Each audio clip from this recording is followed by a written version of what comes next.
प्रातः क्लास चल रहा था 18/5/1967। 8वें पेज की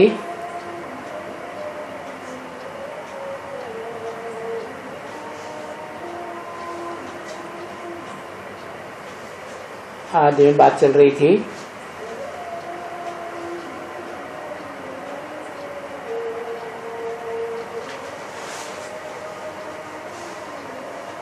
बोला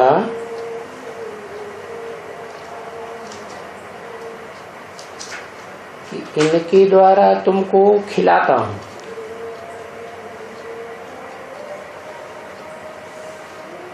ना दो हैं,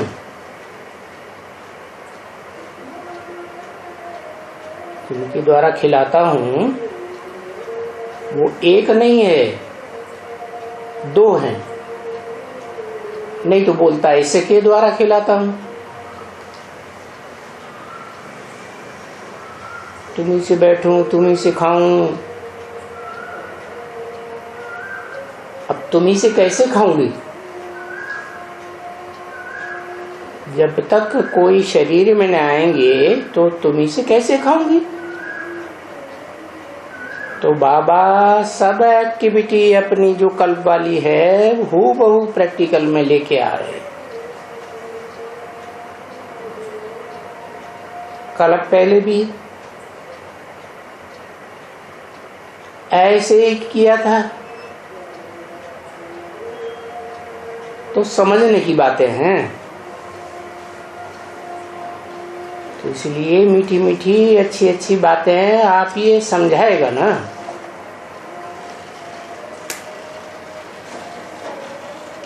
समझाएगा कौन?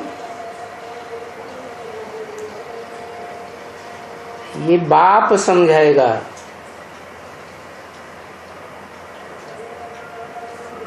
गुलगुल बनो और खुद कहते हैं देखो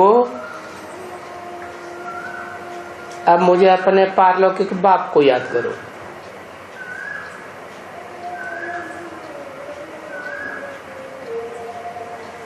पारलौकिक बाप को याद करो।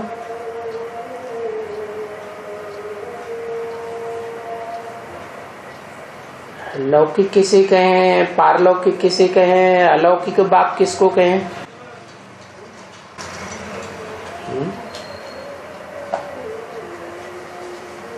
अलौकिक वो है जो न इस दुनिया का है न पारलौक का है, बीच में है, मन सूक्ष्म वतनवासी है, तो अलौकिक हो गया। पारलौकिक वो है उस सुख की दुनिया और दुख की दुनिया दोनों से पार है।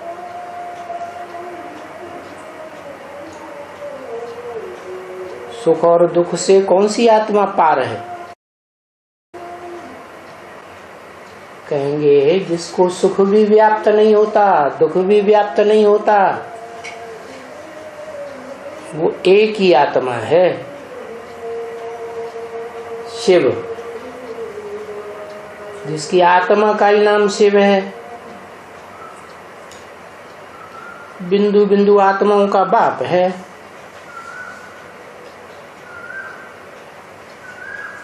तो मुझे अपने पारलौकिक बाप को याद करो।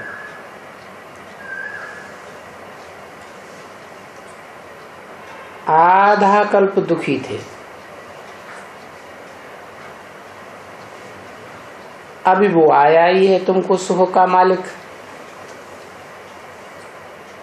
सुख धाम का मालिक बनाने के लिए।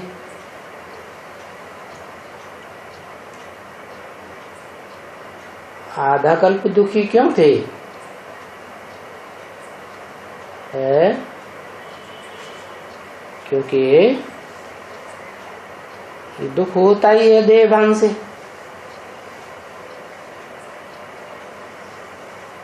आधा कल्प है आत्माभिमानियों की दुनिया और आधा कल्प है देह अभिमानियों की दुनिया।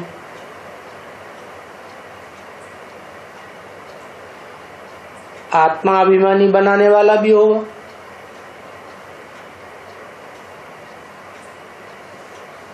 तो सुख में रहते हो, फिर देह अभिमानी बनाने वाला भी होगा। वो कौन?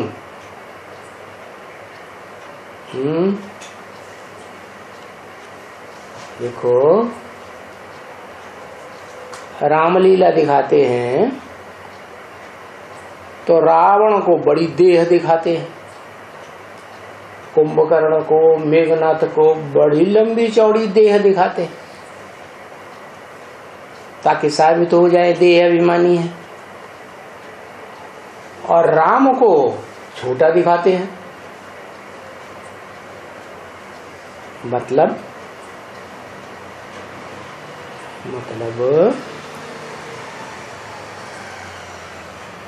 कि शिव बाप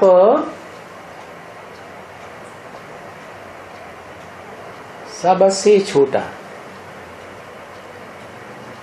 इस सृष्टि पर भी आके पार्ट बजाता है, तो कैसे बजाता? बच्चे, I am your most obedient servant. बच्चों का अहंकार नहीं छूटता, और बाप कहते हैं तुम्हारा मैं मोस्ट ओबीडिएंट सर्वेंट हूं।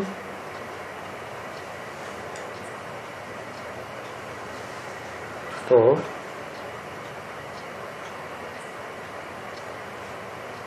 जो दुख आता है वो देहभान से आता है, सुख आता है आत्माभिमान से। आत्माभिमानियों की दुनिया, जो सदा आत्माभिमानी है, कौन? Shiv supreme soul. इस पाप की दुनिया में आता भी है, पतित तन में भी आता है, फिर भी देहभान में कभी देह अहंकार में नहीं आता, आत्माभिमानी होकर रहता है। तो ऐसी आत्मा जो कभी भी देहभान में ना आए, लेकिन इस सच्ची रूपी रंगमंच पर पार्ट बजाए, और जो भी पार्ट बजाए वो आत्माभिमान में रह करके पार्ट बजाए। तो वो जब इस सृष्टि पर आती है साकार तन में, तो सुख की दुनिया बनाती है। और फिर दुख की दुनिया कौन बनाता है? कौन बनाता है?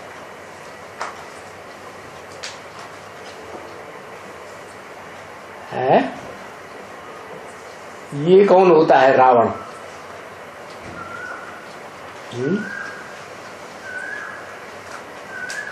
रावण माने रावयते लोकानिति रावण, जो लोगों को रुलाता है वो है रावण। अच्छा, अब इस दुनिया में, दुख की दुनिया में कोई ऐसा है जो कभी किसी को न रुलाता हो? है? इस दुनिया में जिसे दुखधाम कहा जाता है, इस दुखधाम की दुनिया में कोई आत्मा ऐसी है जो कभी भी किसी को दुख न देती हो?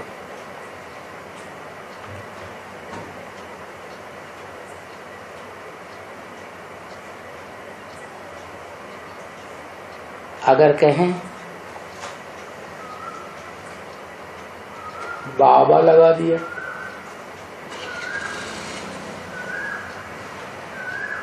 शिव के साथ बाबा लगा देंगे तो साकार निराकार का मेल हो गया।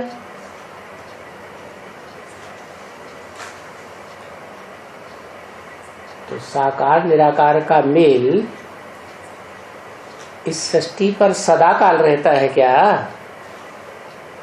है? कि जब वो निराकार इस सृष्टि पर आता है किसी मुकर्रर रथ में प्रवेश करता है तब साकार निराकार का मेल होता है?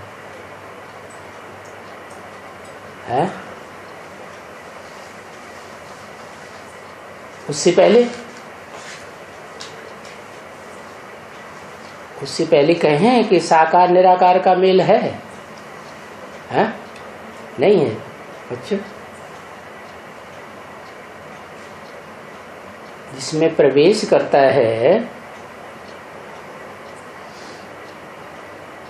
वो मुकर्रर रथधारी इस सृष्टि पर मुकर्रर रूप से रथ के साथ पार्ट बजाने वाला तो है। क्या अंतिम जन्म में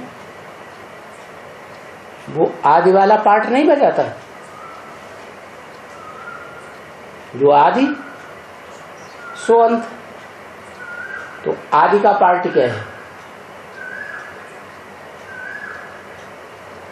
सृष्टि के आदिकाल का पार्ट क्या है उस आत्मा का?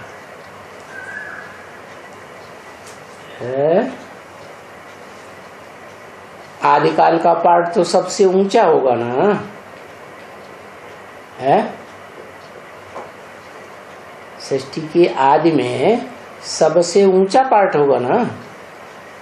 नारायण तो बहुत होते हैं, जैसे क्रिश्चियंस ने कृष्ण को फॉलो किया है, king Edward first, second and third होते ही चले जाते हैं आदि नारायण। तो आदि नारायण और आदि नारायणी के स्वभाव संस्कार मिलकर के एक हो जाते हैं तो विष्णु रूप हैं सृष्टि के आदि में। तो आदि सो अंत के हिसाब से अंत में भी विष्णु रूप होंगे या नहीं होंगे? है होंगे।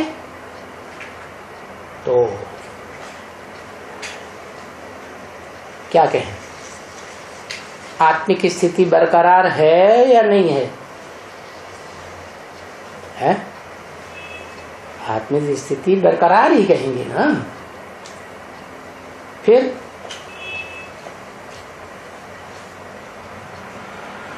हाँ, लास्ट जन्म में भी तो दो हिस्सों में बट जाता है ना,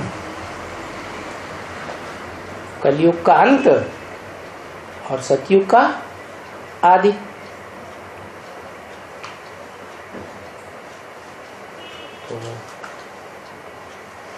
तो कॉम्बिनेशन हो गया, दुख की दुनिया और सुख की दुनिया दोनों का कॉम्बिनेशन हो गया। तो शिव जब प्रवेश करते हैं तो उस समय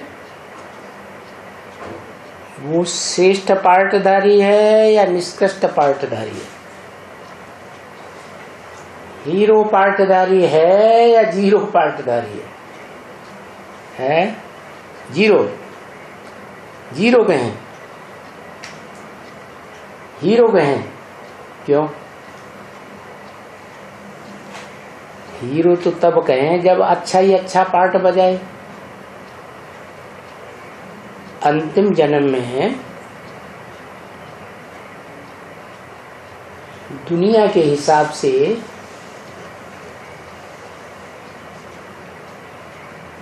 उच्च कहा जाता है या नीचे है दुनिया के हिसाब से? गरीब है या साहूकार है? क्या कहेंगे? है तो गरीब, लेकिन गरीब होने पर भी क्या श्रेष्ठ पार्ट बजाने वाले नहीं होते हैं? शास्त्रों में सुदामा के लिए क्या कहा है? गरीब था या साहूकार था? है गरीब था, बाल बच्चों के पोषण के लिए रोटी भी नहीं। तो वो पार्ट है। क्या दुनिया की दृष्टि कुछ भी हो, लेकिन जो ऊंचते ऊंचे सुप्रीम सोल है, इस सृष्टि पर ऊंचते ऊंचे पार्ट बजाने वाली, उसकी दृष्टि में तो सुदामा का पार्ट श्रेष्ठ हुआ या निष्कृष्ट हुआ है? श्रेष्ठ ही कहेंगे, क्योंकि सत्य पार्ट बजाया या झूठा पार्ट भी बजाया, सत्य बजाया। तो बताया कि वो बाप जब आता है तो गरीब निबाज बाप है?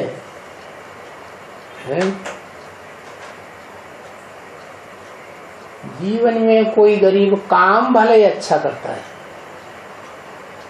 कर्म अच्छे करे, लेकिन फिर भी पूर्व जन्म के हिसाब से क्या होता है? गरीब बन सकता है। कर्म अच्छे करता है तो दुखधाम का मालिक कहें या सुखधाम का मालिक कहें, क्या कहें उसे? है दुखधाम का मालिक। दुखधाम का मालिक के माने दुखी है, दुखी नहीं होगा।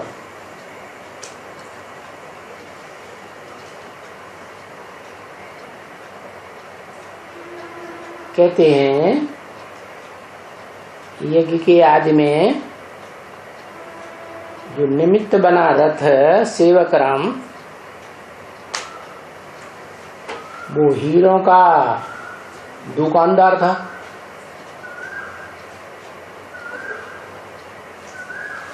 तो उसकी दुकान तो चलती नहीं थी, छोटी सी दुकान, भले सच्चे हीरे ही बेचता था, झूठे हीरे रखता भी नहीं था। तो दुनिया क्या समझती? तो झूठे हीरों का व्यापारी होगा, तो कोई ध्यान नहीं देता, बिक्री होती नहीं, तो गरीब।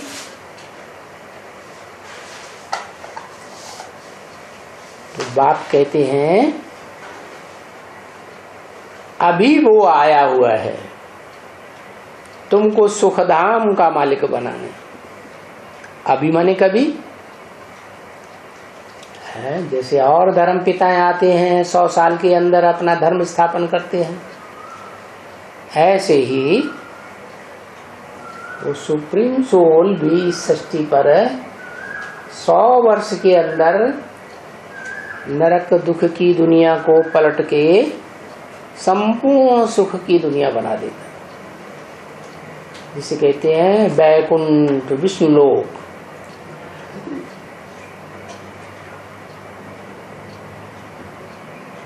तो बोला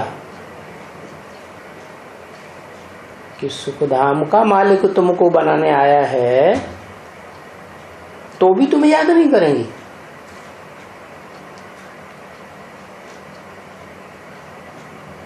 वाह, ये भी कोई बात हुई। तो मीठे बनो और देह अभिमान छोड़ो। है मीठे बने, कोई कड़वी बातें करता है, गालियां देता है, ग्लानि करता है, तो मीठे बने। है ऐसे वो कब होगा? वो तो तभी ही होगा जब अंदर देहभान, देह अहंकार नहीं होगा। तो अपन को आत्मा समझो, आत्मा की आत्मा समझेंगे तो कोई ग्लानि महसूस नहीं होगी। ग्लानि कब महसूस होती है? देह अहंकार है तो ग्लानि महसूस होती है, गाय वो गाली महसूस होती है। तो ये देहभान छोड़ दो। पहले तो तुम्हें पता नहीं था कि हम देह नहीं है, अभी तो पता चल गया ना। तो हर सर्विस में जो भी सेवा करो उसमें घड़ी घड़ी ये देखना है कि सेवा के फील्ड में हम कहीं देह अभिमानी होकर के तो सेवा नहीं करते, आत्माभिमानी होकर सेवा करते हैं। एक तो सेवा करने का धर्म ही सेवक का है। सेवक माने दास दासी। इसे शिव बाप कहते हैं, बच्चे I am your most obedient servant. तो कोई भी सेवा करो है, दुनिया में भी कहते हैं सबते सेवक धर्म कठोरा। कठोर क्यों है? क्योंकि देहभान में रहते हैं तो कठोर है, अपन को आत्मा समझे तो बड़ा सहज है। तो बताया हर सर्विस में आत्माभिमानी बनो, क्योंकि यहाँ मेजबान आते हैं ना, मेहमान आते हैं ना, भले मेहमान है नहीं मालिक है, फिर भी आते हैं। तो ऐसे नहीं समझना।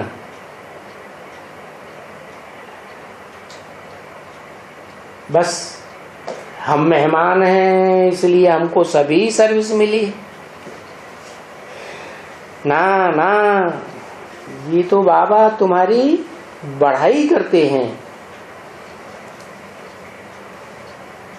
तुम्हारी बढ़ाई करते हैं। तुम सब कुछ करो,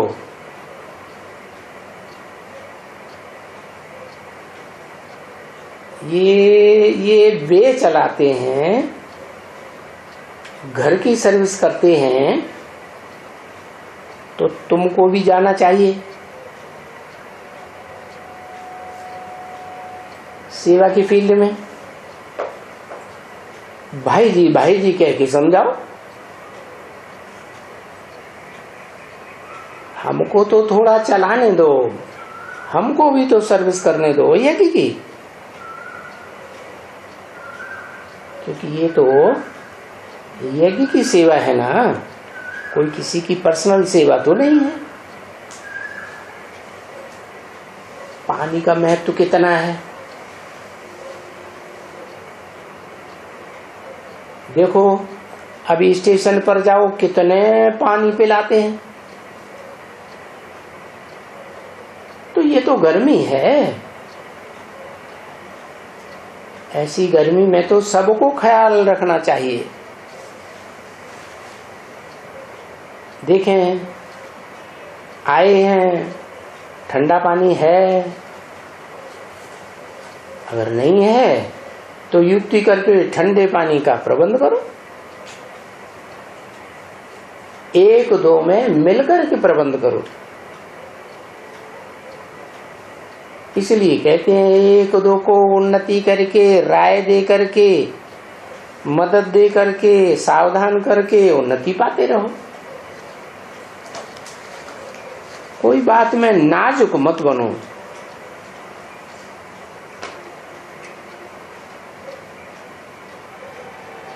मैं ब्रह्मा कुमारियों को खास कह देता हूं,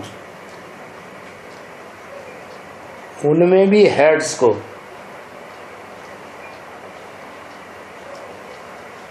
नाजुक बने पड़े हैं, अहंकार रहता है, हम हेड हैं। नहीं, यहाँ हेड वेड बच्ची कोई भी नहीं है ना, नहीं है हेड तो क्या है फिर? सभी सर्वेंट हैं। हेड तो कोई हो ही नहीं सकते हैं यहाँ। क्यों? क्योंकि हम ब्रह्मा के पुत्र ब्राह्मण हैं, ब्रह्मा कुमार कुमारी। तो ब्राह्मणों का धंधा क्या है? सेवा करना। सेवा करना हमारा फर्ज है। हेड कोई नहीं है। और जितनी सेवा करते हैं, जास्ती सेवा करते हैं, इतना अच्छा सर्विस है, अच्छे सर्वेंट हैं। तो सेवा का कभी भी अभिमान नहीं आना चाहिए कि हम बहुत सेवा करते हैं, बड़े सेवाधारी हैं।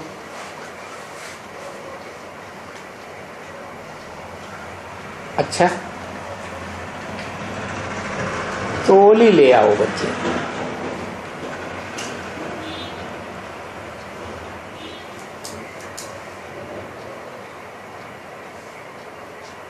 इनकी बहुत अच्छी तरह से संभाल करो बिचारी। हाँ, ये बुढ़िया है ना।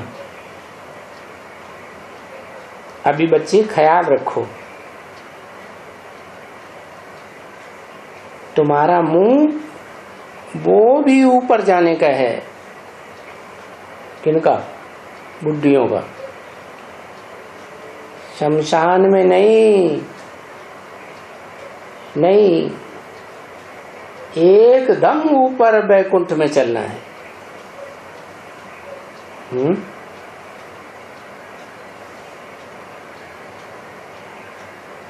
और बुढ़ियों को तो समझने का और ही सहज है। अब हम शिव बाबा को याद करते हैं, हम अब दुनिया को लात मारते हैं। तो देखो, तुम्हारा चित्र बनवाया है ना, कौन सा?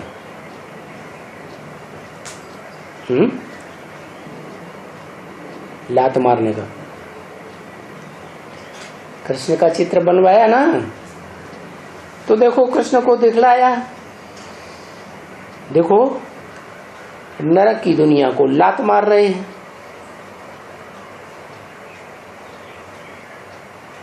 अभी जो गोरी दुनिया है उसको तो लात नहीं मार रहे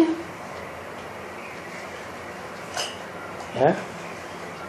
ये आयरन एज दुनिया जो है, कलयुग है, उसको लात मार रहे हैं। और जो गोरी दुनिया है उसको तो नहीं मार रहे हैं, सांवरा लात मार रहे हैं। क्या? जो काली दुनिया बन गई, लोहा काला होता है ना। 4 युग हैं, 4 युगों में 4 तरह की दुनिया बनती आती जाती है।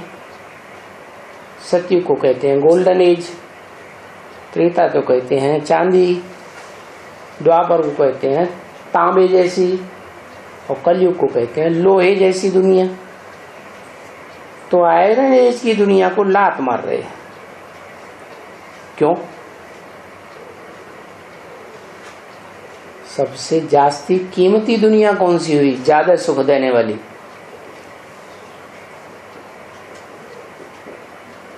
गोल्डन जैसे कहते हैं।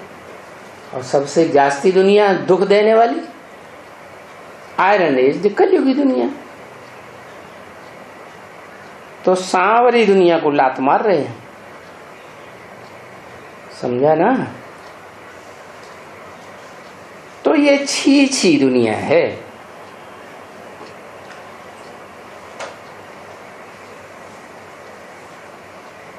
तुम्हारा इस छुई छी दुनिया में बहुत मोह है। बच्चों में मोह है ना, बुढ़ियों से कहा तुम्हारा बच्चों में मोह है ना, तो मोह जहां होता है वहां बुद्धि बार बार भागती है। तो बच्चों में मोह होगा तो बुद्धि बार बार बच्चों में जाएगी, तो शिव बाबा की याद आएगी या भूल जाएगी? है, भूल जाएगी। कोई को बच्चों में, कोई बच्चे को नहीं देखा बहुत दिनों से तो बहुत याद आती है।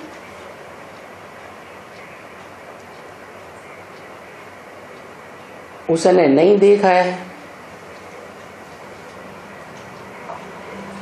एक आया था इनका बच्चा बंगलोर का,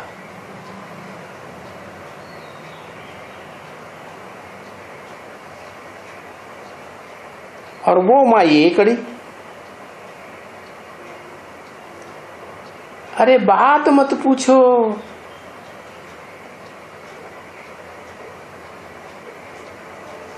बच्चा बोलता है अरे यहां क्यों आई हो?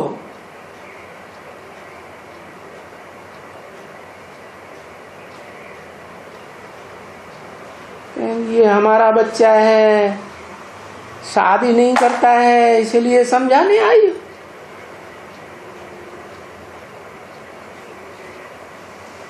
आप कृपा करो, इनको कहो शादी करे, इनको कहो कि शादी करो।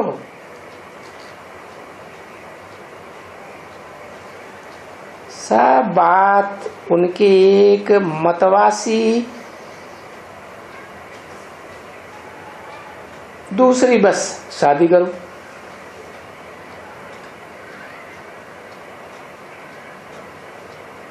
रट लगा दी, शादी करो शादी करो।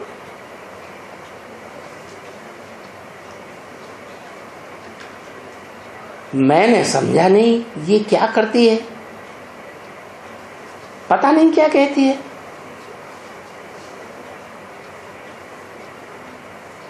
उस बुढ़ी का बच्चा यहां आता था,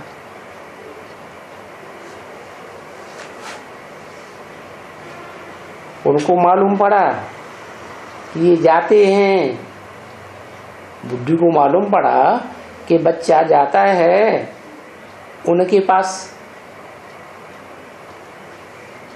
तो हम जावे, जा करके इस बच्चे के गुरु को बोलेंगे ये शादी नहीं करता है।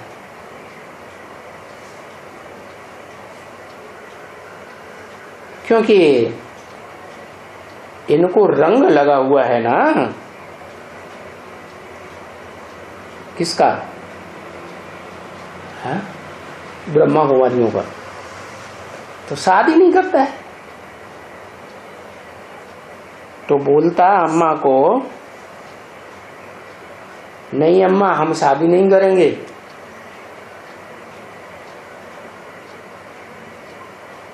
तो अम्मा का प्राण एकदम निकल जाता था।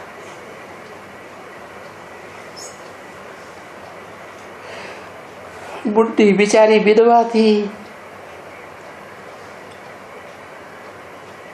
पति भी नहीं, बच्चा शादी नहीं कर रहा है,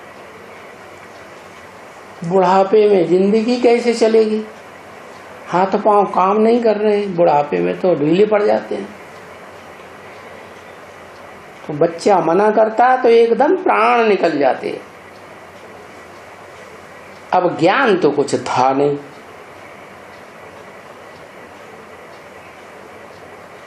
बोली मैं खास इसके लिए यहां आई हूं। किस बात के लिए? है कि इसके गुरु चाहिए कि जिससे कह के इसकी शादी करवाऊं।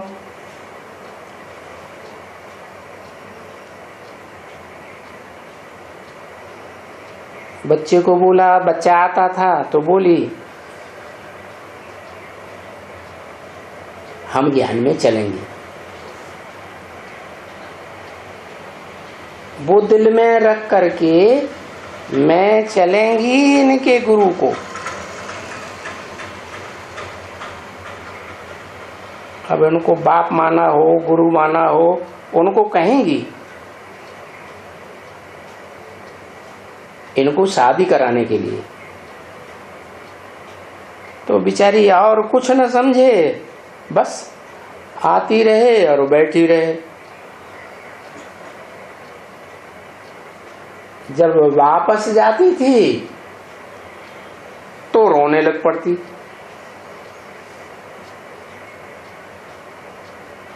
रोज रोज बोलती इनको बोलो शादी करो शादी करो, और पता नहीं क्या जैसे मंत्र पढ़ती रहती थी। हमें उसे देखकर हंसी आती थी। बार बार बोलती इनको कहो शादी करो, इनको कहो शादी करो।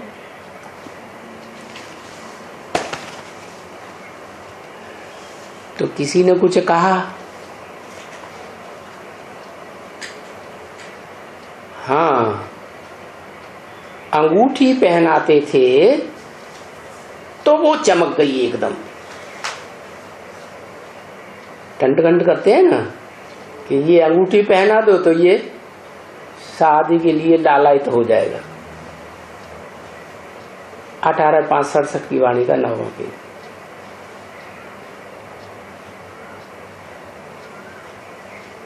तो बोली अंगूठी पहनने से ये शादी करेगा? बोली ये तो अभी शिव को सगाई करता है, अभी तो ये मानेगा नहीं। तो आकर के बिचारी फूट के रोई। मोह बहुत होती है बुद्धियों को। शादी करे, बच्ची शादी करे, बच्चा शादी करे, फलाना टीरा करे। अरे मैं कहता हूं शादी माना बर्बादी करना है।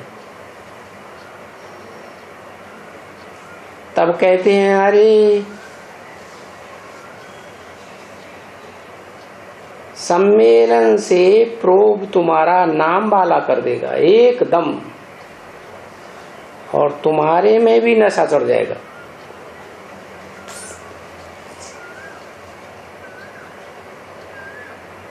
तुमको तो मैं आया हूं अमृत देने के लिए, यानी तुमको विश्व का मालिक बनाने के लिए। फिर तुम बिख क्यों खाते हो? अभी मेरी मत पर चलो ना। मैं तुमको ये लक्ष्मी नारायण जैसा बनाता हूं। ये गारंटी है। और तुम जानते हो, यहां पढ़ते हो ना, तो बाबा रोज पूछते हैं बताओ बच्चे इस पढ़ाई से तुम क्या पद पाएंगे? कहते हैं बाबा हम महाराजा महारानी बनेंगे।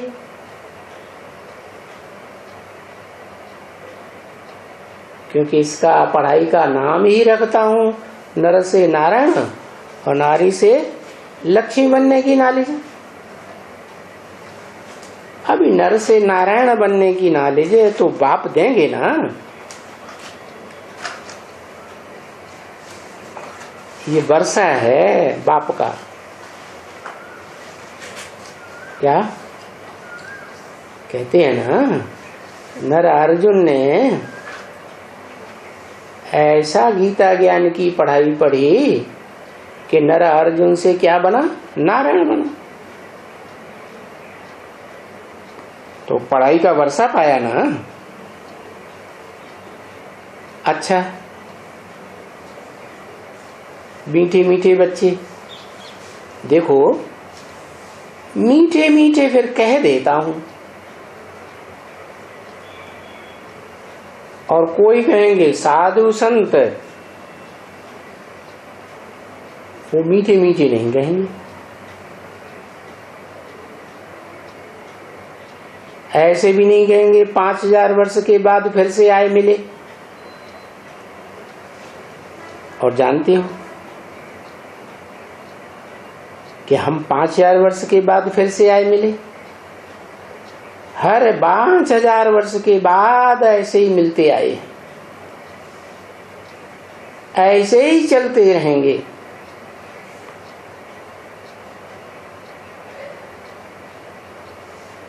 इस बात में देयर इज नो एंड।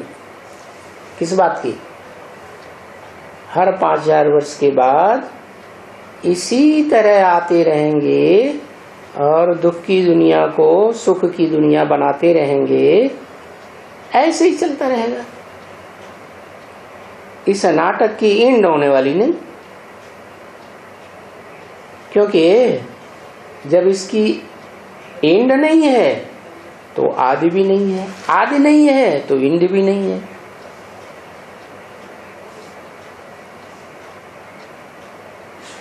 ये बच्चा समझ गया।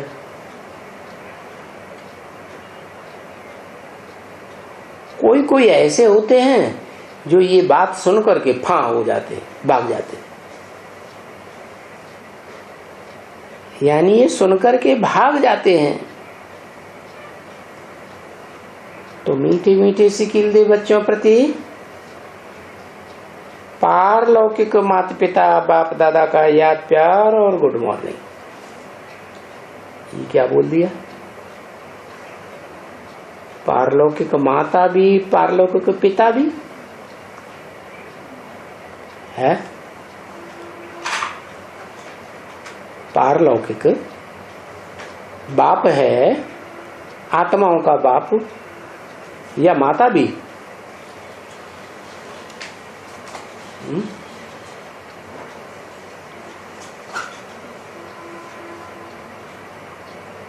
परम ब्रह्म और परम पिता। परम पिता तो शिव है? और परम ब्रह्म ये कौन है?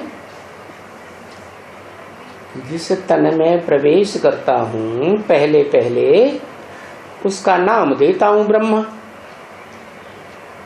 तो परम ब्रह्म हो गया।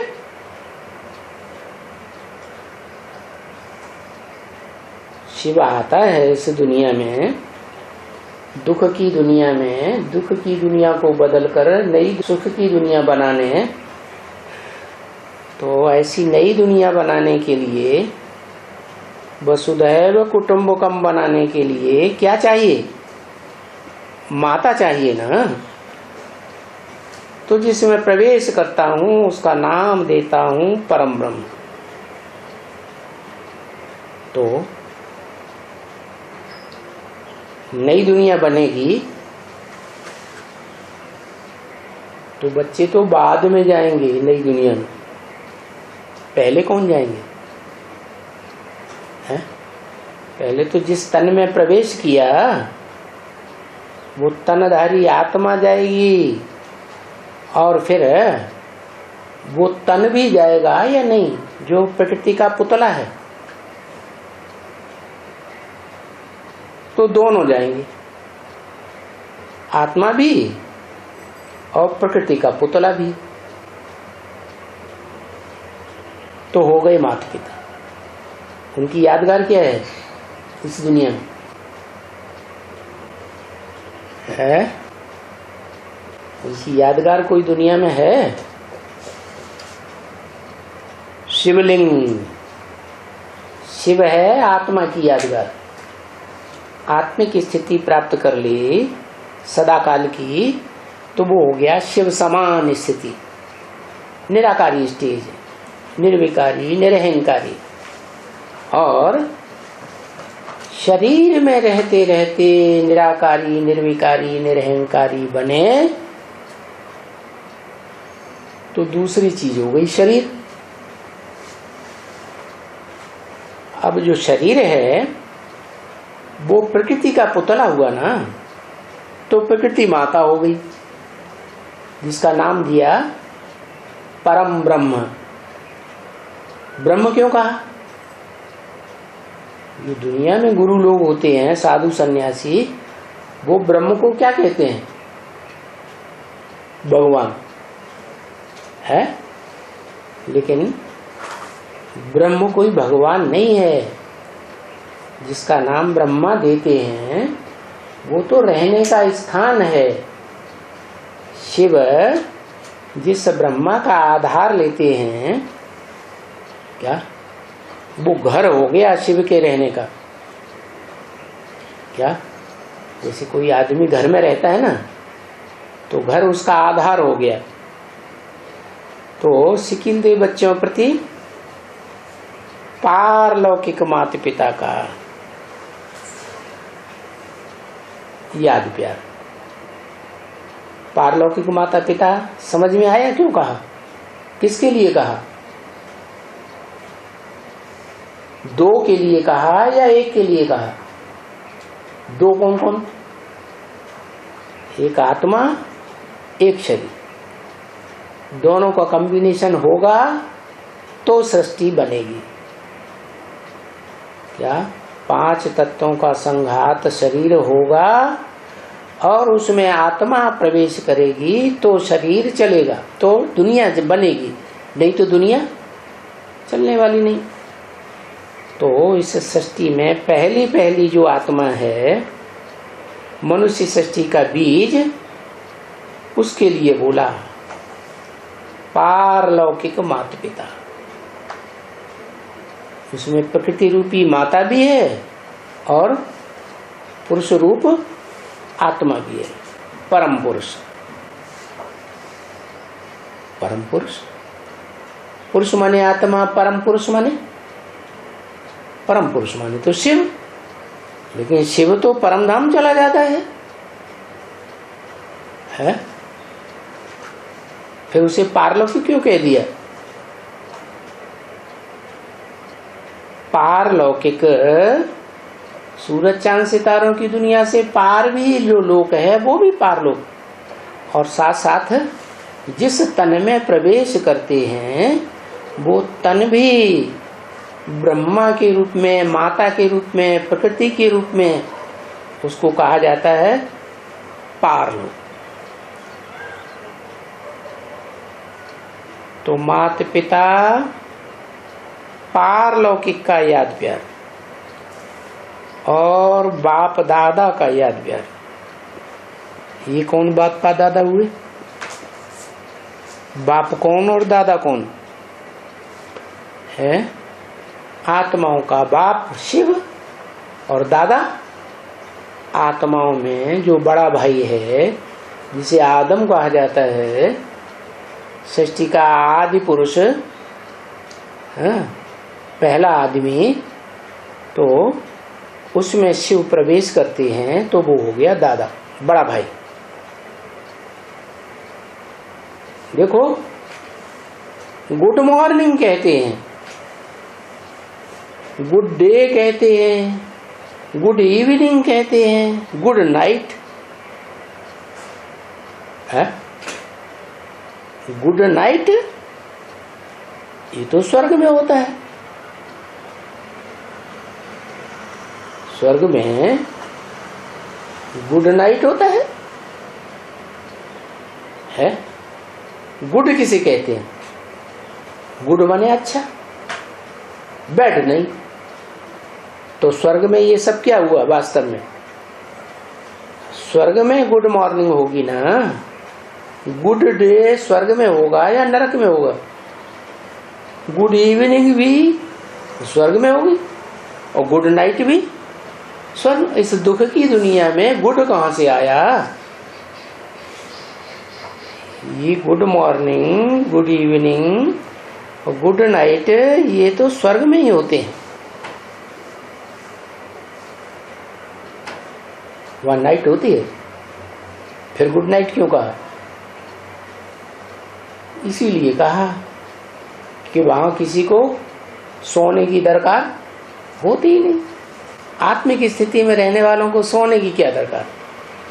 जो देह भान में रहते हैं वो थक जाते हैं, तो थकने वालों को सोने की दरकार, और देवताएं तो 24 घंटे आनंद ही आनंद मनाते हैं कि वहां सोते हैं। इस दुख की दुनिया में जहाँ देवान है वहां सोने की दरकार पड़ती है।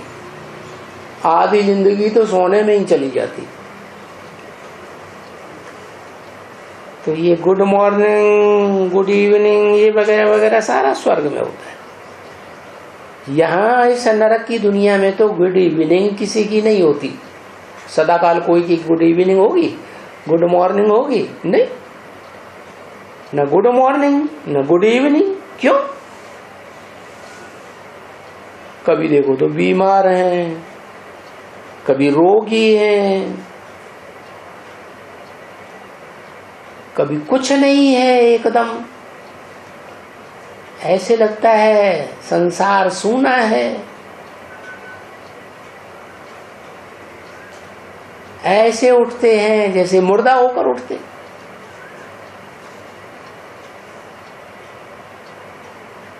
अच्छा, विदाई। बच्चों को नमस्ते। क्यों? भला नमस्ते क्यों करते हैं? ते माने तुमको, नमः माने झुकना। तुमको नमस्ते क्यों करते हैं? है? अरे ये झुकने का काम, नमः माने झुकना, ते माने तुमको। तुमको शिव बाबा नमस्ते क्यों करते हैं? हैं? अरे शिव बाबा तो ऊंचे थे ऊंचे, तुम तो पढ़ाई पढ़ते हो, तो फिर नमस्ते करना चाहिए शिव बाबा को। क्यों करते हैं? हैं? क्योंकि ओबीडेंट सर्वेंट बनकर आते हैं, देवान में रहकर नहीं आते हैं। देवान होता ही नहीं उनको, ओबीडेंट सर्वेंट है ना। तो जो सर्वेंट होते हैं वो नमस्ते करते हैं मालिक को। बच्चे तो मालिक होते हैं ना, क्या माँ बाप के बच्चे होते हैं, तो माँ बाप अपने सारे जीवन की कमाई उनको सौंपते हैं कि नहीं है? सारा वर्षा, सारी मिल्कियत उनको सौंप के जाते हैं ना। तो मालिक कौन हुए? बच्चे हुए या माता पिता हुए? बच्चे, माँ बाप। क्योंकि गाते हैं बच्चे, और तुमने सुना भी है, पढ़ा लिखा तो है ना। गवर्नमेंट में वाइसराय होते थे, अंग्रेज गवर्नमेंट के जमाने में वाइसराय होता था, तो भी लिखेगा I am your most obedient servant, और नीचे श्री नहीं लिखेंगे कभी।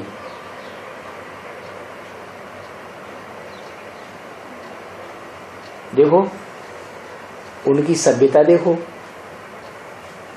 क्या कैसी सभ्यता हुई।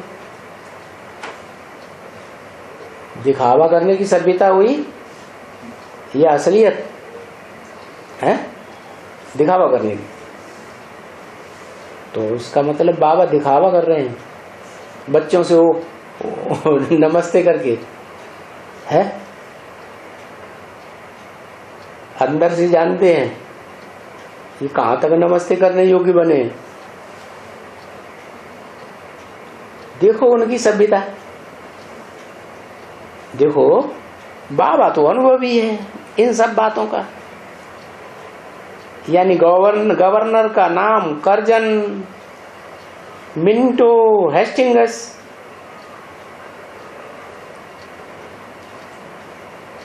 लॉर्ड डलहौजी,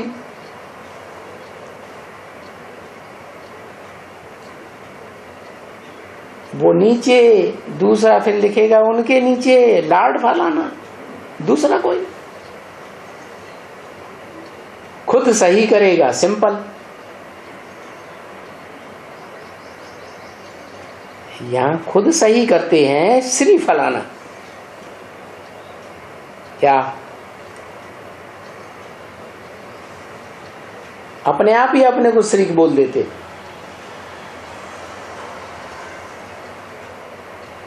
अभी श्री फलाना खुद भी अपन को सही करते हैं श्री फलाना। अरे श्री तो देवताओं को कहा जाता है ना, श्रेष्ठ। इस कलयुगी दुनिया में सब श्रेष्ठ कर्म करने वाले हैं या भ्रष्ट कर्म करते हैं कर्मेंद्रियों से? है कर्मेंद्रियां भ्रष्ट भी हैं, कर्मेंद्रियां श्रेष्ठ भी हैं। तो भ्रष्ट कर्मेंद्रियों से कर्म करते हैं तो भ्रष्टाचारी हुए ना, श्री क्यों लिखते हैं? इस दुनिया में जो भी बड़े बड़े हैं वो ऐसे ही करते हैं, अपन को अपने आप श्री लिखते हैं। तो बाप भी तो ऐसे कहते हैं, I am your most obedient servant. कौन सा most obedient servant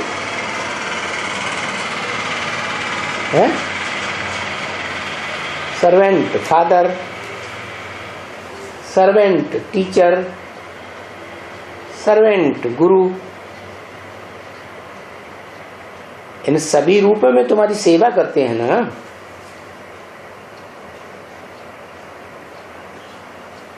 mother and father क्या करते हैं? है? सारी जिंदगी कमाई करते हैं, धन संपत्ति इकट्ठी करते हैं, फिर जब मरते हैं तो सब बच्चों को दे देते हैं। तो इससे बढ़िया कोई सर्वेंट मिलेगा? है? तो सर्वेंट हुए मदर एंड फादर।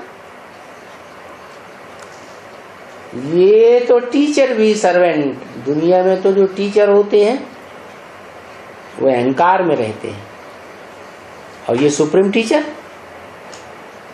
अहंकार का नाम निशान नहीं। गुरु भी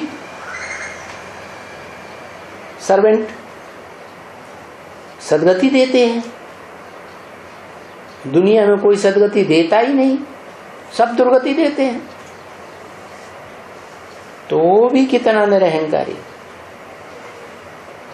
क्योंकि तुम्हारी सेवा करते हैं ना। है? क्या सेवा करते हैं? है? क्या सेवा करते हैं? गुरु क्या सेवा करते हैं? गुरु तुमको साथ ले जाएंगे सदगति के लिए। सदगति किसे कहते हैं? सच्ची गति। सद माने सच्ची, गति माने गति। सच्ची गति कहेंगे शरीर में भी रहें और सुख ही भोगें, दुख न भोगें, तो कहेंगे सच्ची गति। नहीं तो गति सिर्फ कहें तो गति है शांति धाम में जाने की। क्या देह छूट गई, देह से दुख और सुख भोगा जाता है, वो खलास हो गई तो आत्मा जाएगी शांति धाम की ओर। तो इसमें फिर देह अभिमान नहीं आएगा। किसमें? सर्वेंट बनने में, सेवाधारी बनने में कोई देह अभिमान नहीं आएगा। और अपन को सेवाधारी नहीं समझेंगे तो देह अहंकार में आकर के दूसरों को दुख देते रहेंगे। अच्छा, ओम शांति।